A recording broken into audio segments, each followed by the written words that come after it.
Mapema hii leo, video kadhaa zinazosambaa katika vyombo mbalimbali vya habari duniani vimemuonesha manusura Ramesh Viswanathan wa ndege ya Air India iliyoanguka siku ya jana Juni 12, akifunguka kwa mara ya kwanza, akielezea kinaga ubaga ni jinsi gani aliweza kuokoka kutoka kwenye ndege hiyo ambayo ilikuwa imebeba abiria zaidi ya 200 wakiwemo wahudumu wa ndege, huku wote wakipoteza maisha kasoro yeye peke yake.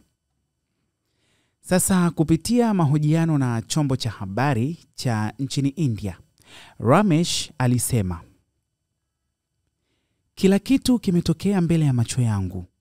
Kuna wakati nilihisi kuwa nimekufa, ila nilipofungua macho nikagundua mimi yu hai. Nilijaribu kufungua mkanda na kutoka kwenye siti ya ndege nilipokuwa nimekaa." Kisha akaambiwa aelezee ni kitu gani kilichotokea baada ya ndege hiyo kuruka. Manusura huyo alijibu kuwa ndege ilipopaa tu ilibaki angani kwa sekunde kadhaa, huku taa za kijani na nyekundu zikiwaka. Baada ya muda, ndege ikavamia jengo la hostel kwa spidi kali na kuwa kila kitu kilitokea mbele ya macho yake. Alipoulizwa kama aliweza kutoka kwenye ndege baada ya ndege hiyo kuanguka katika upande wa hostel, akajibu kuwa yeye aliangukia kwenye ground floor ya hostel, ila afahamu ni upande gani hiyo ndege iliangukia. Alijaribu kujipenyesha katika sehemu ndogo ya mlango wa ndege pale ulipofunguka, na hapo ndipo aliweza kutoka.